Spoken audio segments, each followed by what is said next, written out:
gentlemen, we are here tonight to discuss one of the most important stories that's happened in the DC era more recently, which is DC's Flashpoint. Here we have a story that pretty much was the end cap to the DC universe that I grew up to know and love, and a lot of other people did as well. So it's fairly recent. This is one of those events. I put events in quotes because a lot of people were probably getting either tired or have reached the apex of just all these events that they kept hitting us with over and over and over. Or this might have been the beginning of us getting tired. I could tell you that much when DC's Flashpoint hit. And there's a key word in there that is part of a key phrase in Flashpoint, and that's Flash. So if you can figure it out, if you haven't read the story yet already, clearly it revolves around DC's Flash. So joining me tonight, you know the crew we've been on here for the past few weeks. It's Ronnie Adams, He-Man Ronnie Adams. He's the Lorax for the trees. He does indeed speak for the trees. Ronnie Adams, which Police Academy did you watch last night? None of them. I asked you to come on my show. You start lying. All right, whatever. Oh, my gosh. And, of course, Mark Radulich, how do you do, sir? Superman 3. Are you guys going to stop there? Are you going to show Lily Superman 4? No, there's no reason to abuse my child. I will eventually show her the original Superman and the Donner cut of Superman 2 when she's older and through a movie without asking me questions like, is this the good part? Yes. Oh, man. She has the entire run of Superman 3, didn't she? Are we getting to the good part yet, Dad? Is this a good part? There were a couple of times where I was just like, hey, Lily, because she was playing with Legos while we were watching. And I was like, hey, like the drunken hacking scene, I was like, you have to watch. I called my wife out of the watch, too. I was like, everyone stop what you're doing and watch Richard Pryor freaking drunken attack the Vulcan satellite. My mother-in-law was actually talking to my wife at the time. And I was like, everyone shut up, including you, Ma. Oh, nice. Very nice. The Philly Flash. That's how fights get started. We actually watched Superman Returns and Superman 3 tonight. Oh, wow. All right. That's not in any order particular, but... Why do you hate your family? I think Superman Returns is research, right? Yeah. Okay. All right. And Superman 3 was just punishment or something. I don't know. Superman 3. I would rather watch Superman 3 than Raw. We have to cleanse our palate. Put in Superman 3. What the heck? Well, so we're talking tonight a DC property, DC's Flashpoint, as I said. Let's go ahead. We'll talk. Mark, I ask you this every time. We chose this book. Are we tying this in? Because I know there's a couple other things that seem related that we're talking about this week, but anything particular that stood out to you why you wanted to talk about this right now? Well, I'll tell you what we're not doing. We ain't talking about fucking Dark Universe, The Mummy, starring Tom Cruise.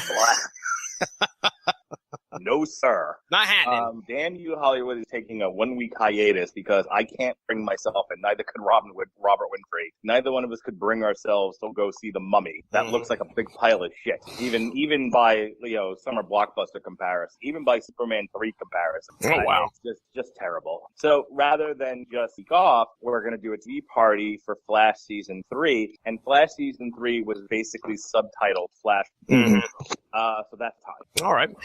All right. Well, this was a pretty big event. I know this thing had a ton of tie-in issues. It says here, it's a 2011 comic book crossover story arc published by DC Comics consisting of an eponymous core limited series and a number of tie-in titles. The storyline premiered in May of 2011. So now our creators here, Jeff Johns, very popular writer. A lot of people recognize him from many titles. And I think starting with Green Lantern Rebirth, I believe that he was part of that, wasn't he, Mark? Is that Jeff Johns? And the penciler, oh man, this is a name that I recognize from the 90s, but I can't remember if I appreciated his brother. I think his brother's name's Adam, and then we have Andy Kubert. The Kubert name's been around for quite a while, but I've always appreciated any art that I think there's another Kubert, like Joe. I think it's Joe Kubert. Well, let me just say I've always been a fan, and this series right here does not change my mind in any way. Beautiful art. So, okay, these are two heavy hitters coming at you from DC, bringing this huge crossover. And actually what had went into it, this is the ending, like I said, of the DC universe. So they had to weave a tale before, I'm going to say it, the New 52 Had to happen. Yeah, a lot of bad taste in a lot of people's mouth with the New 52. But this is where a lot of legacy stuff ended, and now we're going to go into a new era of DC Comics. But what a great story we have to tell you guys tonight. So let's talk real quick. Let's do some basics. Ronnie, would you want to do your best to try and describe Barry Allen, the Flash, what his power set is, and what you know of this guy? He run fast. Barry run fast. Thanks, Mark. Barry Allen. Barry Allen is the superhero known as the Flash. He was a forensic scientist for the police. And I guess you could say kind of what's the word I'm looking for? I have no idea. A do nothing. People viewed him as kind of a lazy, kind of do nothing. And then working late one night, lightning comes in and hits a case full of chemicals, and they spill all over Barry. And now he is given the gift of being able to move superhumanly fast. Yeah, dude's quick. Yeah. Then you get into the whole Speed Force thing and what he can do with it, like rearrange his molecules and move through walls and then, all that good stuff, different things that come along with being able to run super fast. Was Barry the one that had the costume in the ring too? Yes. Yeah. So he hid his costume in a ring. How, you ask? It's comic book. Get over it. Barry celebrated his celebrity as a superhero. There's a Flash museum. He was in the papers. I mean, unlike Batman's brooding and was sort of a specter of the night, or Superman. Barry did like advertisements. At least the Barry Allen that I'm aware of. He was, and I'm grabbing a lot of this from what I remember of how he played in the Cartoon Network Justice League show. But that's how I knew him. That he was somebody who celebrated being a superhero and was celebrated for being a superhero. He had a rogues gallery that ran the course of being a mirror image of himself and Professor Zoom, Reverse Flash, to some of the more sillier ones like Captain Cold and Captain Boomerang. Love Captain. Yeah, there is a lot of captains. I think Robert Winfrey actually did a rogues gallery of the Flash on Everyone Loves a Bad Guy at one point. Yeah. As far as other powers, I mean, Ronnie pretty much got him. He can vibrate through walls. He can vibrate people and kill them if he wants to. He can create whirlwinds with it.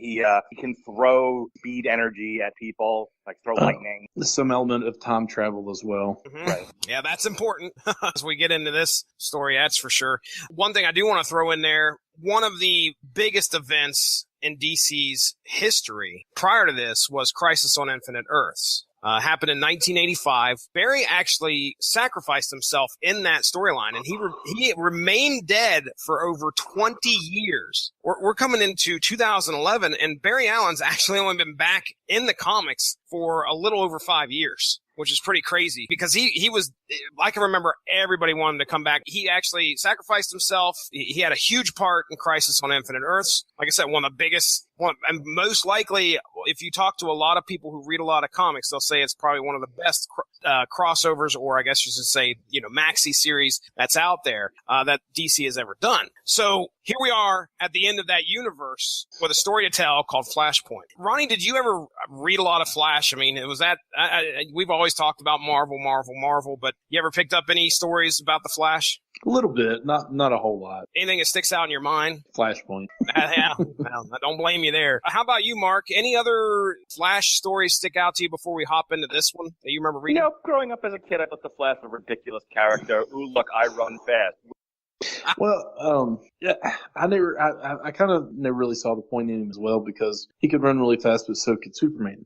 And you had superheroes that had infinitely cooler powers, such as Green Lantern, Martian Manhunter, the Superman, all these other guys that could do a lot more than Barry Allen, who could run really fast. And I think that's why they developed more he could do with his powers, kind of like they developed more with Aquaman, because Aquaman could breathe underwater and talk to fish. Mm-hmm. That's pretty much it. Yeah.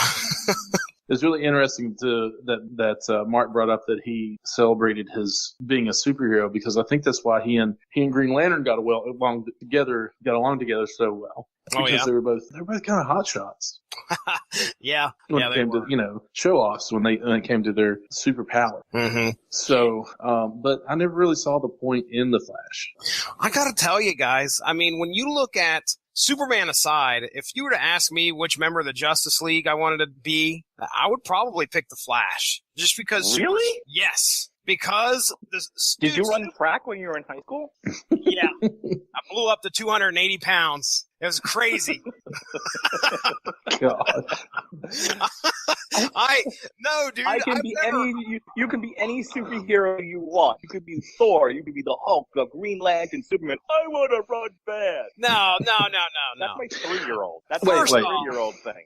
If you're familiar with the television show, which I know you are, Mark, there are a multitude of things you can do without even being seen or getting things done in a timely fashion. Or there's so much you can do if you had the speed that the Flash has. There's no doubt in my mind. I don't want to be Batman. I don't care if Batman's cool or not. I'm not looking for street cred. I'm looking to I don't want to get I don't want crapped to be up. Batman, like a rich guy with a bunch of weapons. You do. But how about Martian Manhunter? No! Superman? Oh, Who's actually as fast as the Flash? Ronnie, go ahead. I was going to say, you could do all that stuff and be Superman. No, I said still... Superman aside. I understand what you're saying. Oh. But here's the thing, though. Superman has his drawbacks as well. I would say that, not being a native of this earth is probably one thing. One thing is, two things that I can think of having a drawback as being Superman. Magic and finding an extremely rare rock that he is apparently allergic.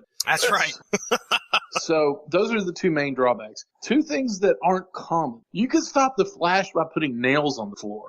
No, you can't. No. You can stop the Flash with a cold ray gun. Oh, come on. Listen, if you look at that character, and you cannot sit there and tell me that what we see in the comics legitimately shows us what it would be like in real life if you had the powers of the Flash. You can't say that you're running so fast that you're going to slip and fall. You're going to be going. I want to line these up. One character has ray vision, cold breath, can fly, has ridiculous super strength. One character runs fast. One character can make any physical object that you think of, and another character talks to fish. Okay, all right. Hey, Mark, where are you going with that banana peel? Oh, I'm going to go fight the Flash. All right. Boy, I wish we had 1,000 listeners because, by golly, we'd be here right now. Sorry to crap all over your childhood, Jesse. Oh. Come on. Okay. What I love about Jesse is that, like, Jesse in high school was like, boy, I wish I could run fast. I wish I was the Flash. And then somehow, like, as he became an adult, was like, fuck this world. I wish I was the Punisher. That's true. Well, here's the thing. You go from I want to run fast to I want to murder people with a machine gun. I'm curious. Dude, okay, how many times have you seen Superman go back in time by speed? I'm done arguing. We're going to Flashpoint. No. How many times have I seen Superman make time go backwards by flying around the Earth backwards really fast? Once. Worst ending ever. Certainly time. Worse than Superman 3. Oh, man. Once. All right. I'm just going to say this. Superman 3 was an entire movie of him flying around the Earth flying backwards around the Earth. No, it's not an entire movie of him cheating in the ending. Okay. No, the only thing is that movie cheated everyone out of their money. You cheated people out of their money. God damn it. Superman 3 is a cinematic masterpiece. All right, Flashpoint. DC's 2011 epic Flashpoint. All right, so one of the things. No, there's one more. Oh, I really get to hear Jesse being frustrated on his own show. I wish I had the powers of the Hulk. Honestly, that's the collection of superpowers I want. No, you don't want that. Yes, I want. You do not want that. Yes, I do. No, listen to what I'm saying. I want the strength enough to crack the planet and throw tanks, and I want to have the anger management issues of a crazy person. Okay, I want to have zero. Why do you wish that upon yourself? I don't understand what goes on in your head to wish that upon yourself and your friends and family. There's no way. Dude, if I had the powers of the Hulk, I wouldn't have friends and family. I would just That's true. You would have, you wouldn't have much to worry about. No, exactly. I mean, that was the thing with the Hulk. It's like, if someone really acted this way, no one would be around them. They would have nothing. So they had to come up with reasons for Betty to still be with him and to still, like, pine for him and everything. They had to have Rick Jones kind of, like, be there to humanize him. But in real life... It's a sad existence. It's a sad existence. Banner would have torn the planet in half in less than 5 minutes. That sounds like the dream. He took down arguably one of the strongest characters in the Marvel universe, which is Doctor Strange, by crushing his hand. That's all he did. He shook his hand too hard. A close second as far as characters I wish I could be with the Thing. Retain my Brooklyn sensibilities, but be orange rock, and strong as an ox. None of those end up good for you. Not a single one. Either you're responsible for the end of the earth, or you ain't getting laid, Mark. We'll just go ahead and put that right out there. I'm 41 and have cancer. I'm not getting laid now.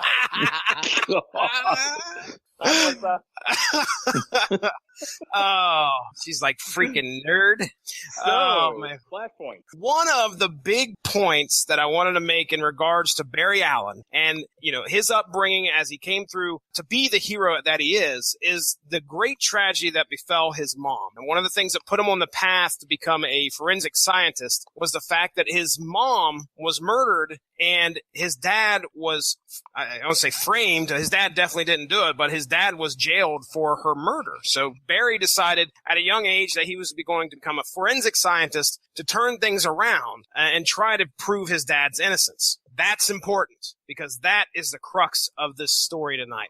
So what I want to do here, I want to bring up issues 1 and 2. I want to discuss those, I'm going to synopsis those two issues, and then I'll bring up a talking point. You guys are more than welcome to bring up whatever you want to do. Classic stuff here on source material. So issues 1 and 2. Now, Barry Allen, the Flash, awakes in the police station that he's been working at for quite a while and realizes that things are not what they should be in his world. Citizen Cold, Central City's greatest hero. How in the world that has happened, he has no idea. Clearly a play on Captain Cold here. There is no Superman in this world. There's no Justice League. And he finds all this out from his own mother, who is alive and well. She does relay to Barry that one of the names he mentioned she's heard of often, and that's Batman. So Barry's obviously confused as to what's going on. He doesn't know what's what, and he finds his mom and starts asking her questions. Number one, oh my gosh, can't believe you're alive. And number two, where is everybody? Where is everybody? So with the lead on Batman, he takes off to go and try and find him. Now it's important to note at this point he doesn't have his speed. Oh, yes, that's right. He is not. He tries. He tries to rush off, and it's not there. There's nothing there. Now we cut to Batman as Cyborg approaches him with a request for him to help join a group of people. Now there's this group of people that appear that are in holograms, and there's a few that I recognize. Abin Sur being one of them, the Green Lantern that died and bestowed Hal Jordan the Green Lantern power. There's also Billy Batson, a few other characters that look absolutely strange. Now he has tried to put this group together. So he's coming to Batman and says, hey, look, if you can join us, we can put the resources together to stop a dire threat that's going to potentially end the world. We find out that Aquaman and Wonder Woman are actually wanting to take over the world. They're not teaming up, though. These two are at odds, and there's been a war that's taking place. It's left a lot of casualties between the army of Themyscira and the Atlantean army. So here we have Aquaman and Wonder Woman fighting and leading their own troops to try and kill the other. We also see that the power of Shazam, or Captain Thunder, as he's called here, is split amongst some kids. And it's kind of weird. We got Billy Batson, and then we have Mary, I think, who is his sister, and then there's a few other ones. I think each one represents one of the letters in Shazam, which is I can't even remember. I know one of them Zeus because that's the Z in Shazam, and Mercury and all this. But anyway, the power's split between all of them. And when they can actually all become Captain Thunder if they all say, I think if they all say Shazam or one of them says Shazam, either way, Captain Marvel shows up, just like in our universe that we're used to. And he's clearly, Captain Marvel, Captain Thunder, has had his run-ins with Wonder Woman here, as we see in a few pages, or one of the pages where he's got a huge scar across his face. Well, at this time, Batman declines to join them and says, look, it's a suicide plan. You guys have no idea what you're doing. You're putting all these villains. They actually had some villains in there, and they're putting all these villains and heroes together, and it'll just all fall apart before they even could do anything. So Cyborg watches his plan just fall apart. Since the others see Batman say that he doesn't want to join, they fall out of the group as well. They're like, they don't believe it could actually succeed. Barry finally tracks down Batman by going to Wayne Manor, which is in a very bad state of disrepair. Heading to the Batcave, we soon find out that Batman is not Bruce Wayne, but in fact, Dr. Thomas Wayne, Bruce's father. In a strange twist of fate, the gunman killed Bruce instead of Thomas in that alley on that fateful night. Batman beats the crap out of Barry Allen until in a fit of agony, Barry starts to have memories of the world he lives in now and comes to the assumption that the Reverse Flash, Eobard Thawne, Thawne. Oh my God. I broke myself. Eobard Thawne. You are broken. Is behind. So he thinks the Reverse Flash is behind what's going on here. How the world's all changed. Barry is able to convince Thomas Wayne to help him after explaining that Bruce Wayne, his son, was still alive in the other universe. Now, they are trying to figure out what they can do. And the first thing that they decide is they've got to try and get his speed back. All right. So Barry crudely replicates the experiment. And I wish I could explain this to you so you could see it, but it's like almost like a chair with an antenna going up into the middle of a thunderstorm, and he sets a bunch of chemicals. So this guy's either had it all figured out this whole time, what caused his Speed Force to happen. And he lines all these chemicals up, and this bolt of lightning, boom, comes on down and strikes the chair. And at the end of issue 2, after lightning strikes this chair that Barry Allen is sitting in, bursting the chemicals, it leaves Barry a burnt shell of a man, possibly clinging to life. That is our first 2 issues. Things have changed. Crazy stuff is going on here. Mark Rylance, what do you think of Thomas Wayne here? It's supposed to be almost like a dark mirror image of Batman. The thing that makes Batman a hero is that he doesn't go over the edge. He has at least in the versions of the classic versions of Batman. Who the fuck knows days? But yeah.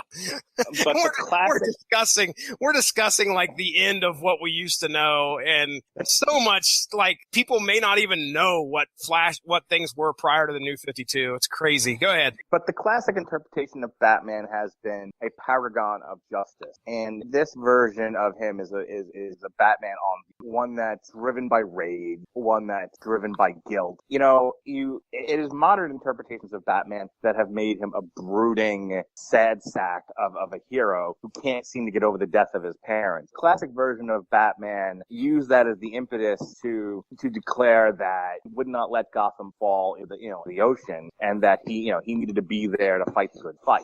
As to what I thought of it, I think, look, every good story, your hero needs to have hurdles, and to have your first hurdle be to convince this nutcase that that this world is wrong and that you're here to fix it and restore things to the way that they should be. I thought was good. In general, I thought the story was good, but I thought the first hurdle being to ally with this angry, rage-fueled Batman was a good one. There's a point, I think it's in issue 1, where we first see Batman, Thomas Wayne, where he's cornered some girl criminal, Yo-Yo, I think they were calling her, on this rooftop. He's got her, and he gets some information out of her, and then just promptly drops her off the rooftop. Doesn't try to save her or nothing. He's a killer, it seems like. Luckily, Cyborg was down there and saved her. Now, as to whether Batman knew he was there and that he would save him or not, I don't know. But he was kind of hedging his bets that he would, because I don't think he knew that for sure. But yeah, man, this Batman is he's over the top. He's definitely gone. It's almost like, and I can understand, obviously you lose a kid or something like that. It's going to affect you greatly, especially to something like crime. And I think Cyborg even says you were on the hunt tonight because you drew her or forced her to this alley or in this section of town, which I assume is Crime Alley where Bruce and his mom got killed. But, Ronnie, what do you think of Thomas Wayne, the Batman?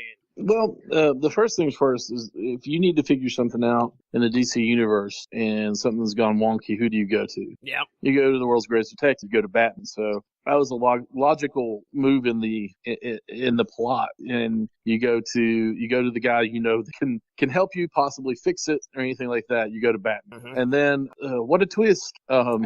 It's not the Batman that we know. It's Thomas Wayne. And I thought that was fantastic as far as the way the rest of it, I was looking for another word other than twist. It was a fantastic twist in the plot. Mm-hmm. So to let you know, this is not, we know nothing that's going to happen. So yeah.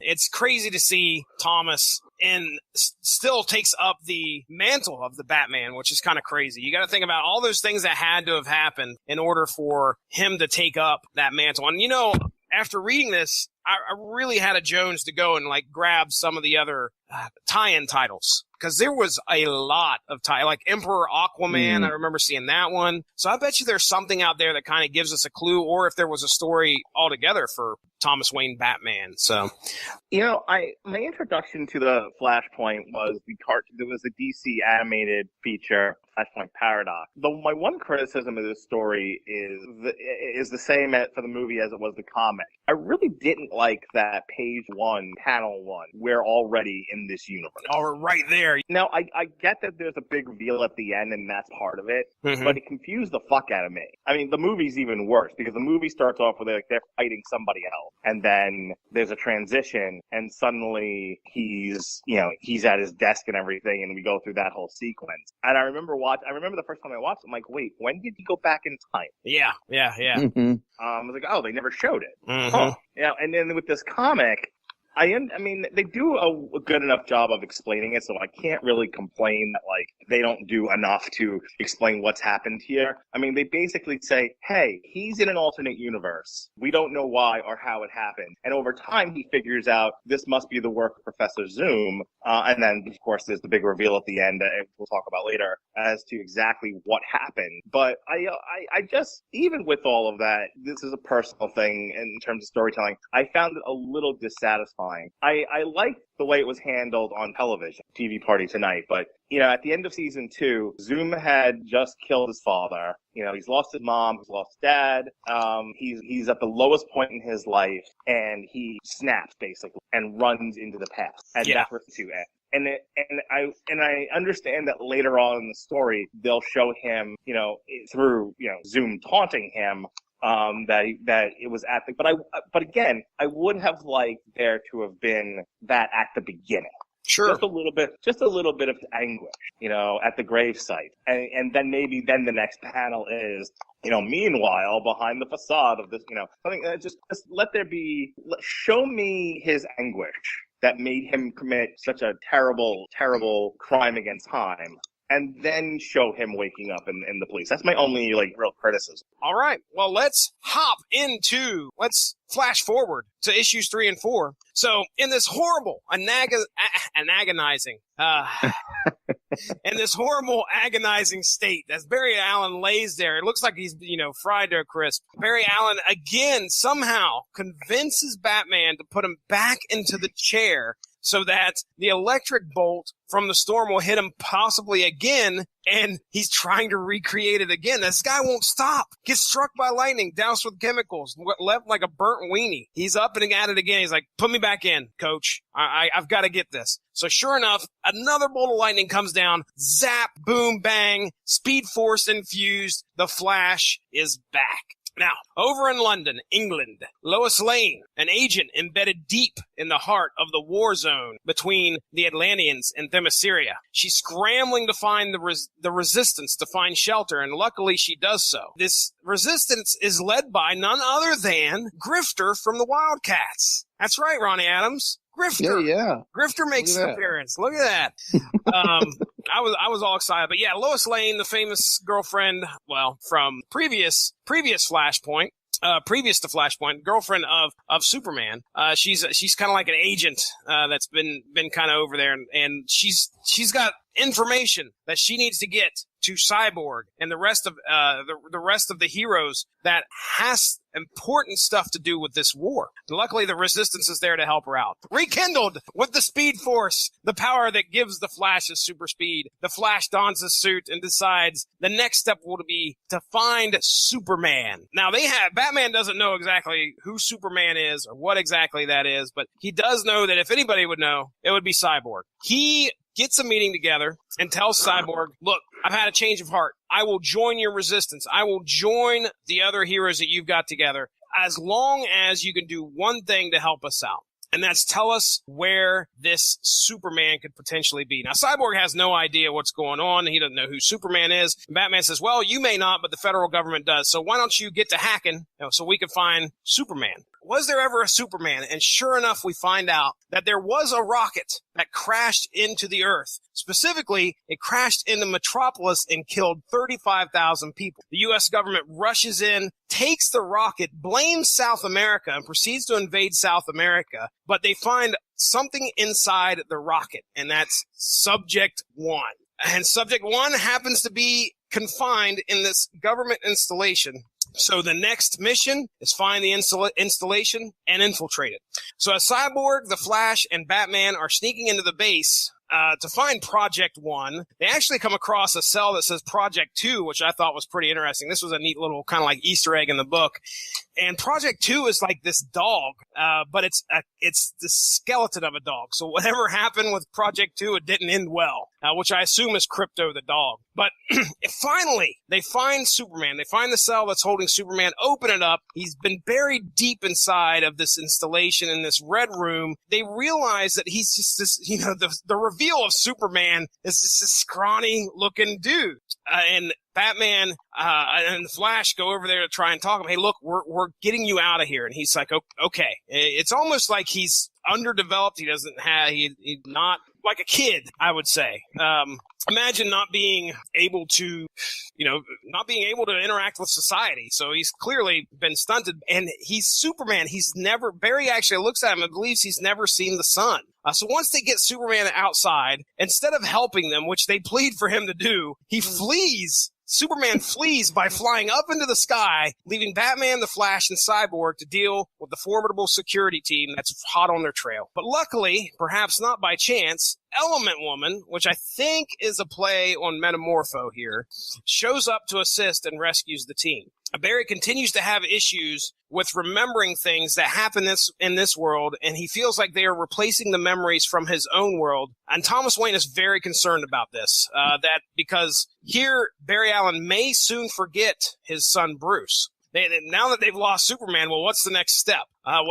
They decide, I think Barry Allen's Batman sedates him because he's just in this really agitated state. So they go and find the kids, the Marvel family, and the rest of the gang who are in this apartment, and they go and talk to him and I think Batman just surmises that since their power is derived by lightning, maybe somehow, some way they could maybe potentially help the Flash out. Billy walks over and unintentionally taps in and actually sees the original DC universe that Barry Allen is coming from. Soon after this, a news report is overheard describing how there were a bunch of jet fighters on their way to bomb Themyscira, but were ambushed by an invisible jet, and the first verified casualty is Hal Highball Jordan. Yes, that's right. The once Green Lantern from our universe, who never become Green Lantern over here in the Flashpoint universe, has died by the hands of Wonder Woman, or, well, we assume it's either a Wonder Woman or some of the Amazons. Barry then makes a plea to Batman saying that they must potentially fight in this world, as he does not believe that they are going to have the time to try and find out what the Reverse Flash potentially changed. So Barry Allen's figured that if the Reverse Flash went back in time, he's got to know what specific thing that he changed. And they aren't any closer to figuring that out. So he's come to the conclusion that, well, you know what? If I can't do that, I've got to stay here and fight for this world because this world may be ending sooner than later. But here's the thing. Batman is not having any of that. He says he's not joining in their fight against the armies of Atlantis and Themyscira. But finally, Barry looks at him and tells Thomas, look, the Batman of my world, Bruce of my world, would have done things differently. And at that moment, Thomas Wayne changes his mind and they decide to go and try to stop this war that is about to happen between the Amazons and the Atlanteans. Now, arriving in the UK, Captain Marvel immediately goes after Wonder Woman. Cyborg is determined he has to stop a weapon that is about to bring the island of the United Kingdom down into the ocean. And during the fray, Enchantress, she was on the side of the heroes at first. They bring her along with them, but she turns sides, becomes a heel, turns heel, and casts a spell that disperses the Marvel family from being Captain Thunder. And an Amazon, after this happens, ends up shortly coming up behind Billy Batson and killing him right in front of Flash. Now, Billy Batson's been around for a while. Captain Marvel's been around for a while. And the Flash just knows this and watches this Amazon, this thing, this person come up and kill this kid. Billy Batson's not an adult, folks. Billy Batson's like a 13, 14-year-old kid. And the Amazon just comes up and throws a sword right up through him. As he attempts to reconcile what just happened before his eyes, boom, the reverse Flash then shows up, mockingly looks at Barry and says, look what you did. And that's the end of issue 4. So Flashpoint's not a fun place. If there were two characters that were actually going to go to war with another, it would be Arthur Curry and Diana Prince, because all things aside, superhero aside, making fun of Aquaman aside, they are royalty, both princess and king. Pardon the terminology, but it's a pissing contest at this point. Yeah. To see who's more powerful and who's going to rule everything. It was really interesting to watch that, and man, this is a really cool concept, of how this would actually go down if it were to come about. No, I think they had to create something big enough to where the world would be in a state where I would want to let it burn. I think there's no story if the world that they created is too comfortable and Barry doesn't want to leave it, being driven by the fact that the world's on the brink of total destruction. Yeah. Ronnie, if you had a choice, which side would you be on? The Amazons or the Atlanteans? Being a male, I don't think I would have had a choice. I have to go with the Atlanteans. As I've said before, always respect your inner lesbian. All right. Indeed. Man, one thing about this story is they kind of peppered in, I didn't cover a whole lot of it, but they did pepper in the motivations of both of these characters. And they're clearly at war with each other. Yeah. Well, the cartoon did a really good job of explaining flashback that Aquaman and Wonder Woman fucking and or having an affair. They was knocking the boot. And I guess Mira got jealous, and Wonder Woman had a heart-to-heart with her by removing her head from her shoulders. Oh, yeah. And then Mira got dead. One of the alternate covers of, issue 3 or issue 4 is Wonder Woman holding up Mira's head. I mean, it's just, so I'm like, oh, my gosh, what happened here? But I did not know that they were having an affair. I could tell there was something at one point in their past, but I didn't know if this happened prior to Mira or with. Yeah, they made peace, and then Aquaman gave her his. No, boom, goes the dynamite. And the crowd goes, What I'm trying to tell you is that Aquaman fed her his lobster. No, okay. You have to stop this. Gave her the crabs? He did. No. He did give her the crabs. Jesse. Oh, man. And what's even more messed up is the fact that she wears, Mara's helmet on her head or crown. I mean, these two have some bad blood between them. Yeah. Aquaman and, slapped her in the face with dead salmon. What's wrong with you all? Oh, my gosh. And I think, when I was reading this the first time, I remember sitting there thinking, well, they're going to definitely make me feel for one side. The one thing that happens in this, I think it's in issue 4 at the beginning, where there's this boat that ends up crossing into Paris, which, by the way, Paris has been laid to waste due to a tidal wave caused by the Atlanteans.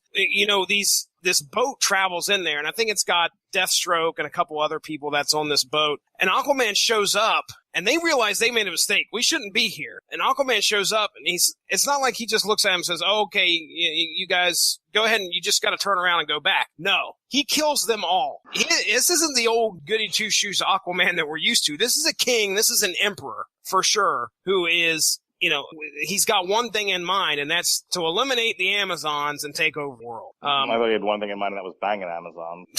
Well, do you see what that brings? It brings war, sir.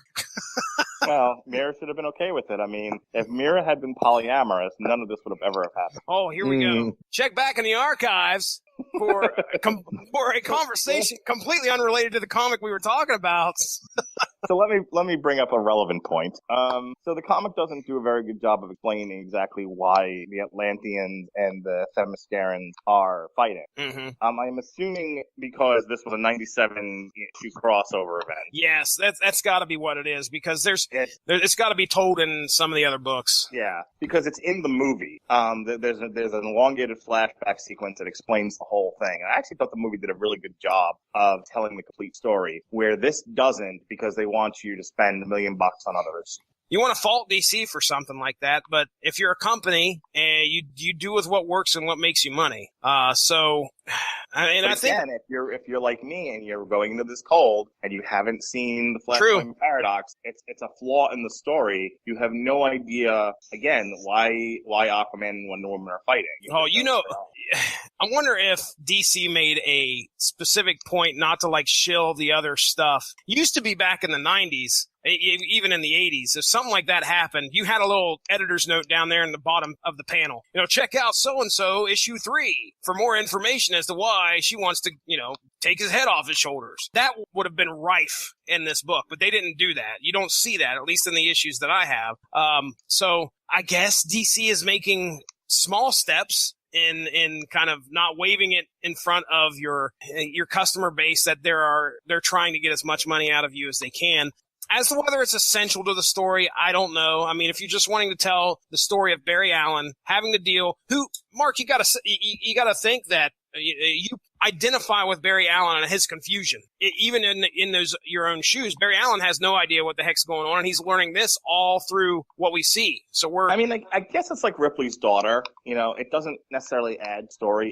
It's a matter of fact. Yes. The world is at war. Atlanteans and Themyscirans are killing one another and are devastating the human race in the process. And Barry needs to fix it before it becomes permanent. Yep. So I get that, but I still like. I hear you. Well, all right. Well, unless there's anything else, boys, we'll go ahead and hit issue 5. All right.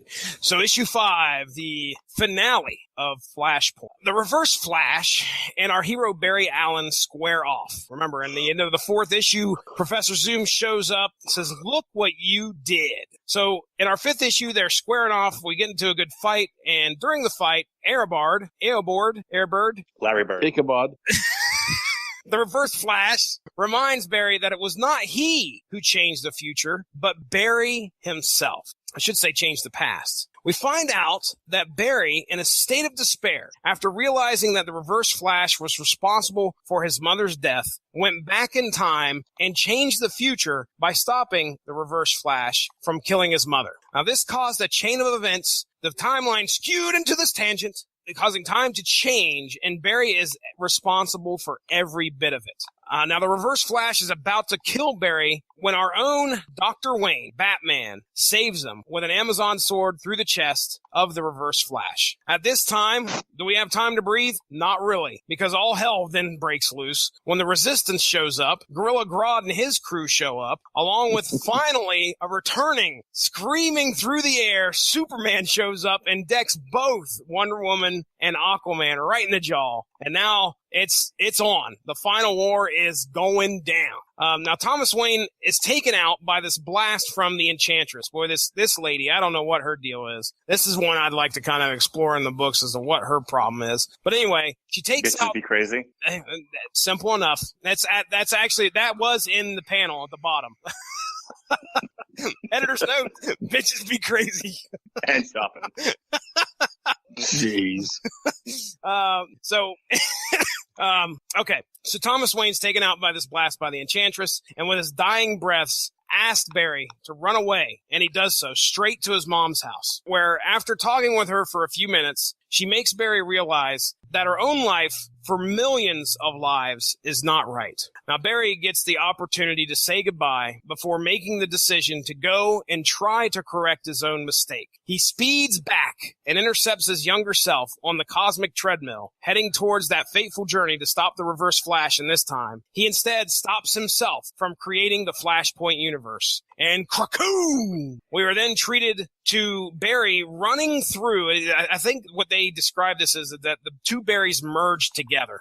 And as Barry continues to run, there's this like hooded female figure who is talking to Barry as he is running through time. Now, one of the important things that she says is that this hero's universe was split into three a long time ago. And it was splintered to weaken your world for their impending arrival. That sounds pretty ominous. We have no idea what that means, but what we are to understand is that now with this being done, these three timelines have now merged. Now, the three timelines that they're talking about are the DC universe that we're used to prior to Flashpoint, the Vertigo universe, which held a lot of Constantine, a lot of other different titles, Sandman, Neil Gaiman's Sandman, more of the mature reader stuff that DC had. Was something Vertigo, or was it straight DC? I think there are some tales that were told in that universe with Swamp Thing, because I think he's pictured in that reveal in that universe. Along with the regular DC universe as well.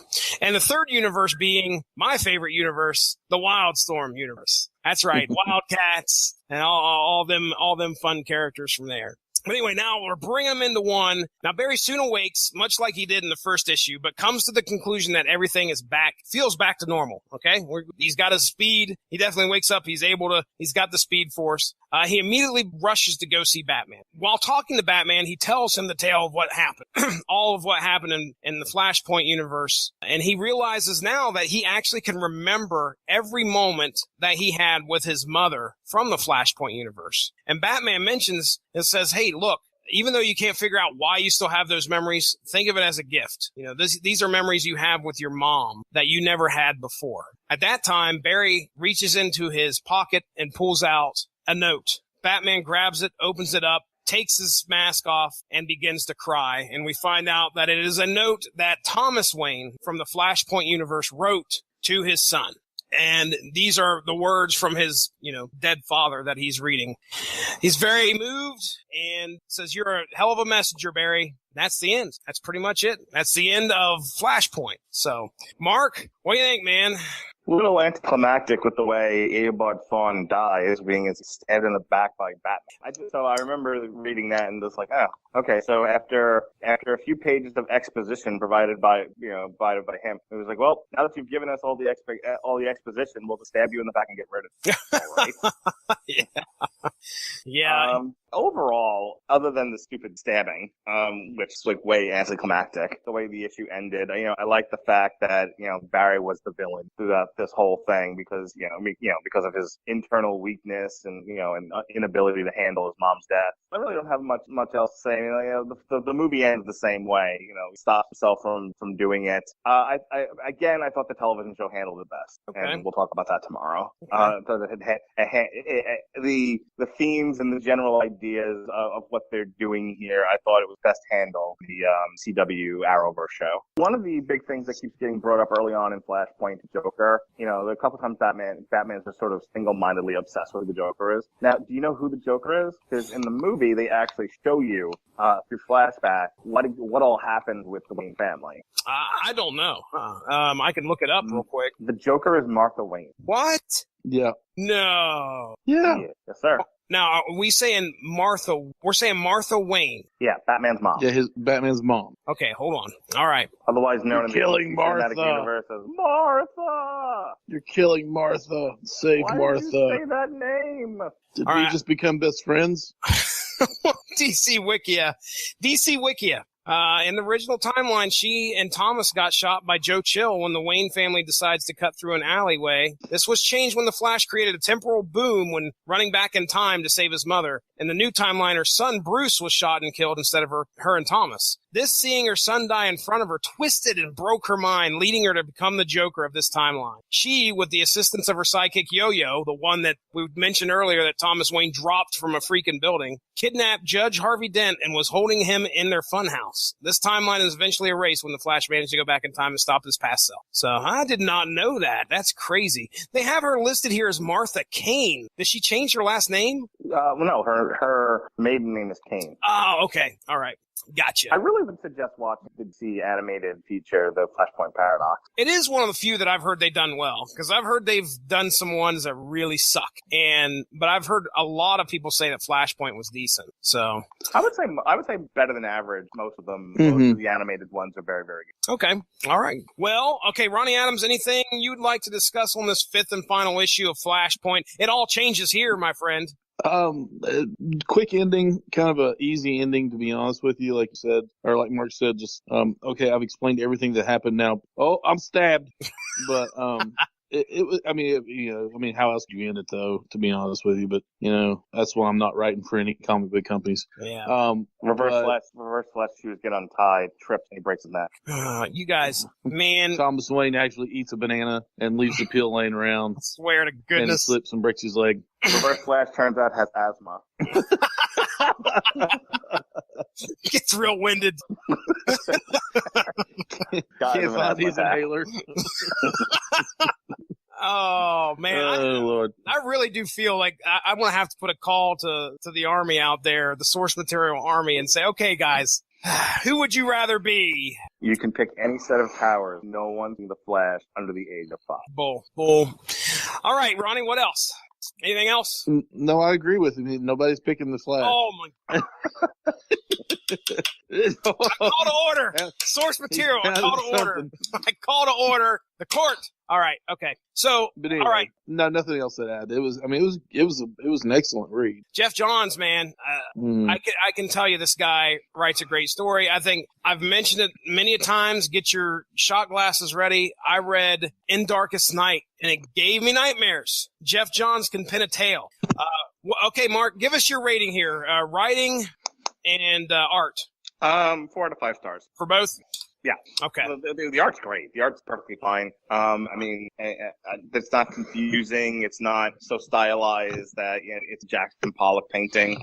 It's fine. The storyline, like I said, I've already talked about some of the deficits of the story, but they're not. But the story in and of itself is good enough that it overcomes those deficits. So 4 out of 5 stars. Okay. I absolutely love this story. I thought it was a great story. If you throw time travel in anything, I'm a big fan, especially alternate universes. If I can see, I'll usually watch any movie that has that in there. I'll usually read just about any story if I can that has that plot point in there. I love it. It's one of my favorite things. And I think that's honestly why, Flashpoint speaks to me because we have Barry Allen, who's this confused person thrown into this world. He has no idea what's going on. He's got to try and figure out who or what is at the heart of this world that's totally gone wrong. And then we find out that he finds out that it's himself. Imagine trying to have to deal with that and try to figure out what to do there. And he has to make a sacrifice. It's a great story. Ronnie, what do you got to say about it? I'm gonna give it a 4.5 on writing, probably a 5 on art. Beautiful art. Mm-hmm. The only thing that I didn't really jive on in the writing is the ending, but it was still good. I mean, don't get me wrong, but 4.5 and a 5. All right, very good. Well, that brings to a conclusion our coverage here on source material for Flashpoint, a great and pivotal story in the DC universe. So I would suggest anybody out there that has the opportunity to do so, grab it, read it. You're going to at least have an idea of what things were or how things ended, I guess I should say here. Let's go ahead. We'll get into plugs here. Mark, we'll turn it over to you first, man. What do you got to plug? All right. Depending on when you're listening to this, if you're listening to this live, tomorrow night on Damn You Hollywood is our review of Wonder Woman. And if you're listening to this goes up on the Rattle Legend Broadcasting Network last week on Damn You Hollywood, we reviewed Wonder Woman. We stuck mostly to reviewing the film and left the politics out of it because I stand it. On the Metal Hammer of Doom, we reviewed Dream Evil. And I just got back with Sean. We are definitely doing an on trial this week for Superman Returns. All right. Good to hear that's coming back. If you're listening to this, like I said, when it goes up on the Rattle Legend Broadcasting Network, then tomorrow on TV Party Night, myself, Ronnie, Adam, theoretically Josh Calandros, are going to be discussing the Arrowverse / television show 3, subtitled Flashpoint. All right, good enough. Ronnie Adams from the Screaming Boy Podcast. Well, what do you got to plug? So we're taking a brief hiatus right now as far as recording, which is good because we probably need one just to get our poop in a group. But we did have, and we as long as Mark is okay with that, we will have every once in a while have a live show on Friday nights on the Radio Legend Broadcasting Network. We're like we just did this past night, and we were on Pirates Week on the Radio Legend Broadcasting Network, which I also did TV Party Tonight with the great Mark Radulich, and we did Black Sails. So we talked about pirates, just anything, the whole culture, the pirate movies, pirate video games, which I honestly think Assassin's Creed Black Flag is the best Assassin's Creed game out there, and one of the best games. I could still put it in and play it today and love every minute of it. But so we talked about that, why pirates are better than ninjas. I was outnumbered 3-1. Did you raise your general level of confusion by a bucket of chicken? No, I didn't, but I should have. I was outnumbered by Jesse, Adam, and Pat, who joined us via phone call. Pat Mullen was an incredible guest to have on. Did anyone do a rousing rendition of Pirates, Pens, and Ants? No, but it was mentioned. So Pirates and Pens and Ants was mentioned. Lord have mercy, I can't even talk. The very model of a modern major general. And it was definitely a off the rails show, a lot of fun. So catch that right here on the Radio Legend Broadcasting Network. And I tell you what, it's been it was a heck of a show. It was I can't stop thinking about it and how I'll probably Sans podcast career now. Whoa! No, I'm kidding. It wasn't bad. But no, we thank you, Pat, for coming on. If you're listening, or if you get a chance to listen to this. Other than that, I mean, source material, TV Party Night, and then all the other shows that are on here that are fantastic. At Screaming Boy PR is Twitter. Screaming Boy Podcast on Instagram. Screaming Boy Podcast on Facebook. If you have anything to tell us or agree with us, info@screamingboy.com. That's the email address. Also, if you have any slash fiction of Aquaman banging Wonder Woman, if you'd like to read on the Screaming Boy Podcast,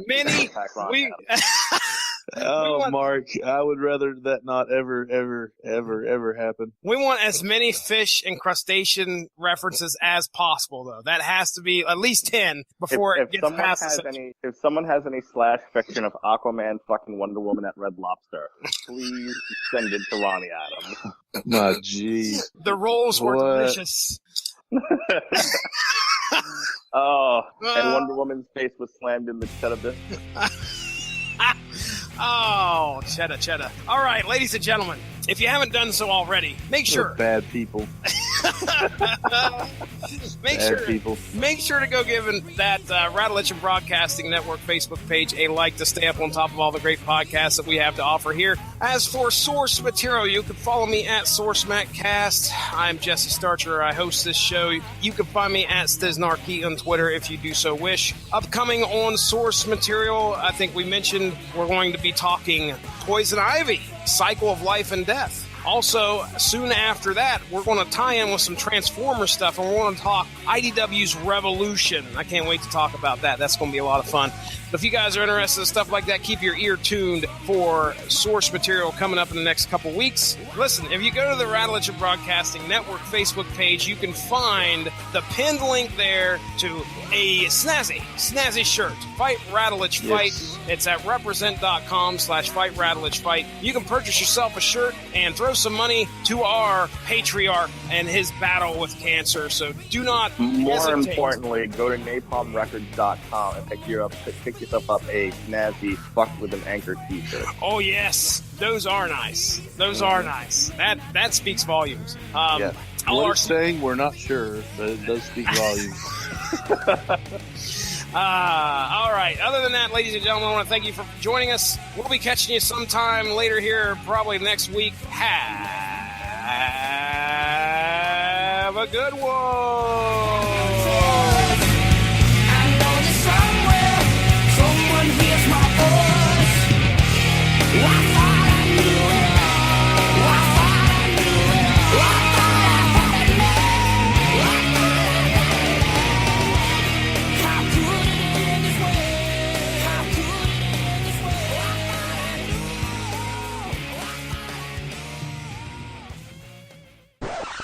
And this is the great part, because what Cyborg does is Cyborg finagles his way into Wheat King Incorporated and with a case of alcohol, and he has to use 2 keys in order to hack. This is not Superman 3. Oh my God, it was awful. Why would you do that, Mark? I was like, wait a second, I don't remember this happening in the issue.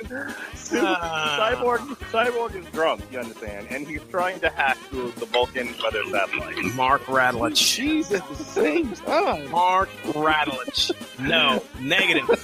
Cyborg. It would have made the comic infinitely better if he had. Oh, you're incorrect again. Cyborg is able to hack the government system. Could you imagine if, like, in a real-life version of this, Cyborg was played by Rick Pryor? Oh my gosh. That would be hilarious.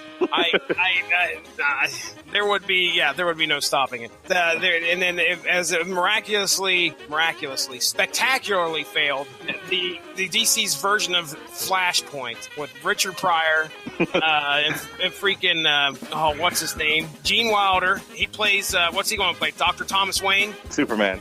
Oh, of course. They open it up there. Superman, wiry old Gene Wilder.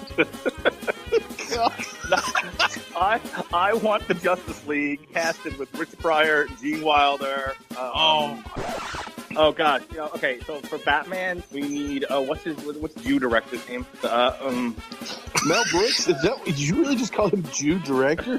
Yeah. What's the one that like married his daughter? It's got to be. He's talking about Mel Brooks, right? Yeah. No, not Mel Brooks. Mel Brooks didn't marry his like Chinese daughter. Oh, wait a second. Woody Allen? Yeah. Oh, jeez. I think this is a spectacular. Estelle Getty as. I wish I could do impressions. I really Estelle do. Getty. Wow. Or B. Arthur. Maybe B. Arthur would be better. B. Arthur. Oh my gosh. B. Arthur's Wonder Woman? Mel Brooks. B. Arthur's Wonder Woman. Oh my gosh. Yes, Mel Brooks, Green Lantern. This is a Justice League I can get behind. Oh, yeah. My gosh. Honestly, if we could have some impressions, anybody out there, if they listen to this, has a good impression and like can do Woody Allen doing, quoting Batman or something. Oh, I would love it. I would love it. Hello, Okay. Claw. I've always known that you were going to turn on the human race clock. God. Oh, wow. Claw, I have a question. Do you bleed? Do you bleed, Clock? Oh, do you bleed? Have you met Swing? Oh, my gosh. Holy crap. Man.